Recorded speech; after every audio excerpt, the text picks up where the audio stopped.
My name is Jamin Gurker. I'm your first friend in Alaska, and the purpose of this channel is to answer the questions you have as you are moving to the state. And with that being the case, I'm going to answer a question that I get kind of frequently up here, and that is, what are the people in Alaska like? Like, what's the vibe of the tribe up here? Well, we're going to be talking about that today. Before we get started, though, do make sure you like this video, subscribe, do all that fun stuff. And also, if you get value from this video, make sure you drop a comment down below, because that also helps the algorithm just know and appreciate that that people are getting value from these videos. So if you wouldn't mind, go ahead and do that. And without further ado, let's go ahead and jump into today's topic.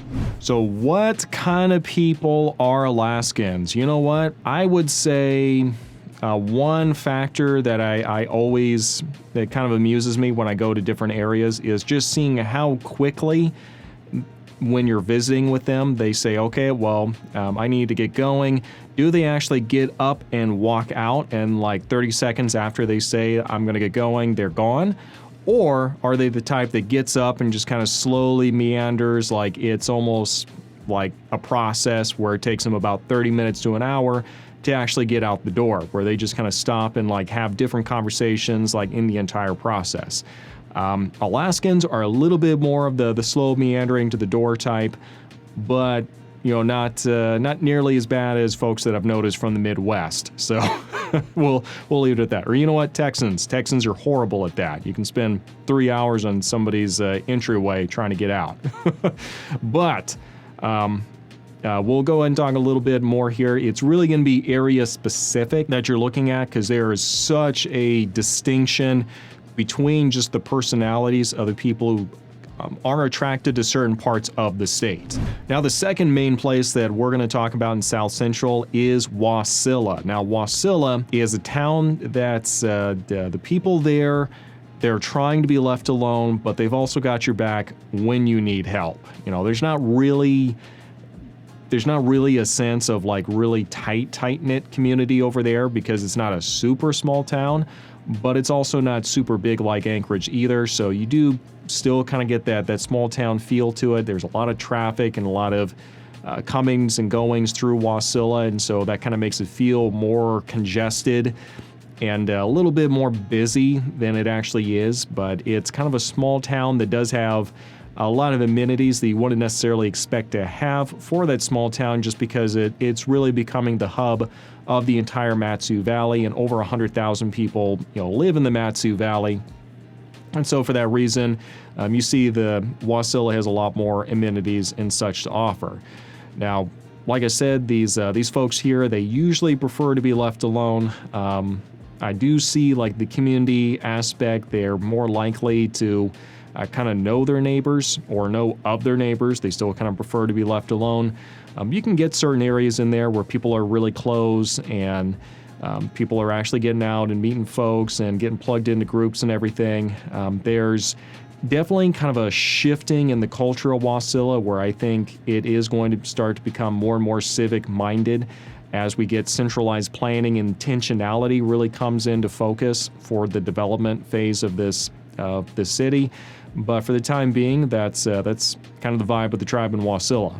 You know what? Actually, real quick, just finishing out talking about Wasilla, I'm gonna say, culture-wise, it is the place where a kid on a four-wheeler on the side of the road just blasting away on the little dirt trails is going to feel just at home there as the person in a multi-million-dollar home on a lake.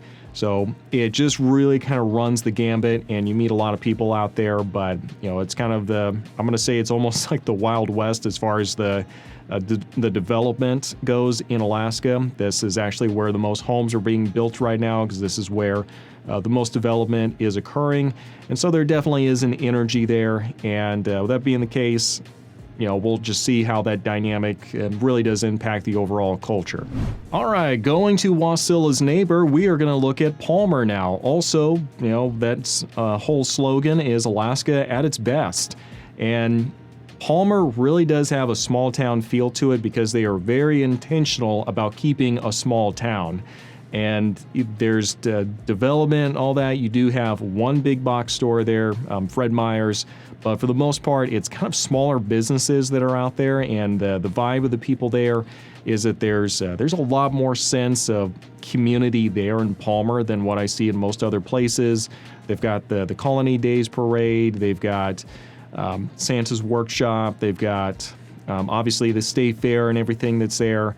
I see a lot more engagement with people in Palmer with their city and their community than I see in most other places. For the most part, people in Palmer are pretty warm and receptive.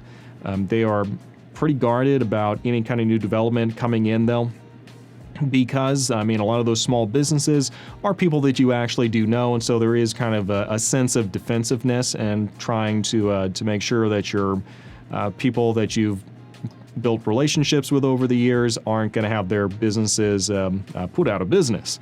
And so that's more or less kind of the culture of Palmer. It's small town. They're still intending to remain a small town.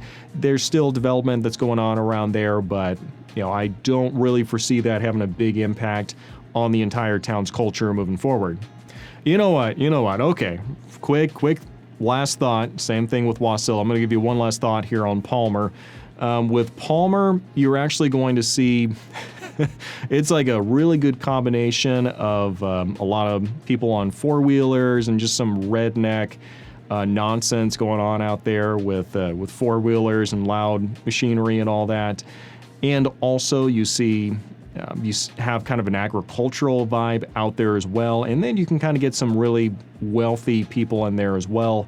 So it's interesting to see the different subcultures that are within Palmer, but by and large, pretty receptive. If there was part of the state that had kind of an agricultural vibe to it, it is definitely going to be Palmer. Last but not least, finishing out the major communities in South Central Alaska is Eagle River. Now, Eagle River is technically kind of a suburb of Anchorage, and it kind of marches to its own tune, though, and there really is kind of a sense in Eagle River of it kind of being in its own entity. Now, it does kind of have a small town feel to it. There's definitely a sense of community here and a lot of activities that are kind of geared more towards families. It does have that reputation of being the place that, the cops and the military live. And so for the most part, it's a pretty buttoned up kind of a town. You're usually not going to have a whole lot of nonsense going on out this way in Eagle River. I'm sure that stuff does happen. It just doesn't happen as often as in other places. And, there's definitely a lot of things more geared towards families. And, while families are very engaged here and everything, a lot of folks do kind of just go home because they'll, usually work over in Anchorage or over on the J-Bear, the military base. And then they'll kind of just go home and hang out with their families. And that's kind of more or less kind of the vibe of Eagle River. Kind of small town feel, pretty engaged, and also people will kind of stick to themselves unless you can catch them in these specific events for families. Sure hope this has been useful so far. Before we go any further, though, just wanted to take a minute to kind of remind you folks that I do have a relocation guide for those of you considering moving to Alaska. If you are considering making the move, then feel free to go ahead and reach out to me on my website. Link for that is in the description section down below. And just make sure when you register to the website, you put relocation guide in the comments section, just so I know what to send you. If you put relocation guide in the comments section down below this video, I cannot send anything to you, so you have to register to the website. In the comments section on the website, make sure you put relocation guide. I think some people have been getting confused about that. Also, I do host a podcast for people relocating to Alaska called the Alaskan Journey Podcast.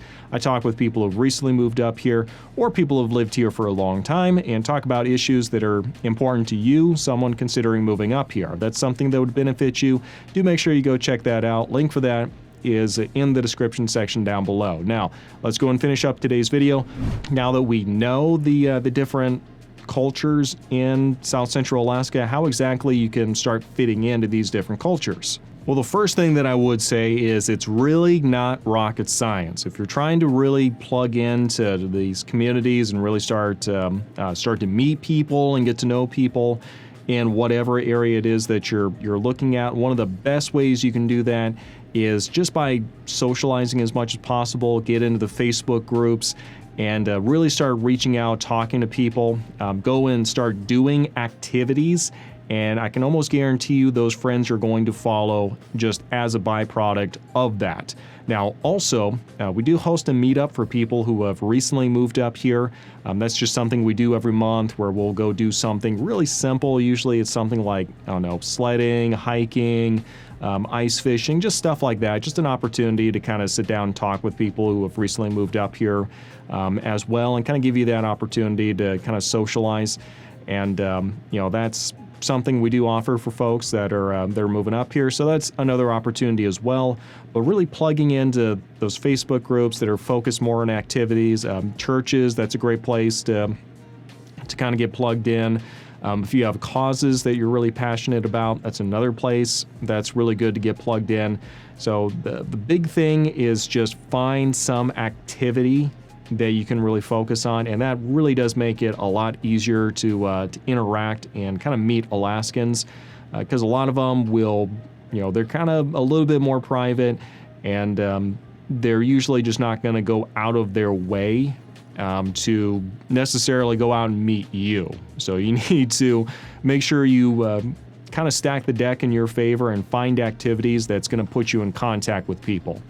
So in summary, I would say Alaskans are usually fairly outgoing people once you give them a chance to actually warm up to you, and if you kind of make the first move. It's most people in Alaska have not been here for too long, and so they're actually pretty warm and receptive to other people because they remember what it was like being new not too long ago themselves. So just find these activities, find these groups that you can really get plugged into, and that is going to help immensely in helping you get plugged into and engaged with the community. And that is really going to give you a lot more satisfaction of living up here than anything else. Well, not anything else, but it's going to give you a lot of satisfaction. But this has been my video kind of talking about kind of the vibe of the tribe of the different areas up here. I sure hope it's been useful. If it has, you know what to do. Give us a like, and we'll see you next time.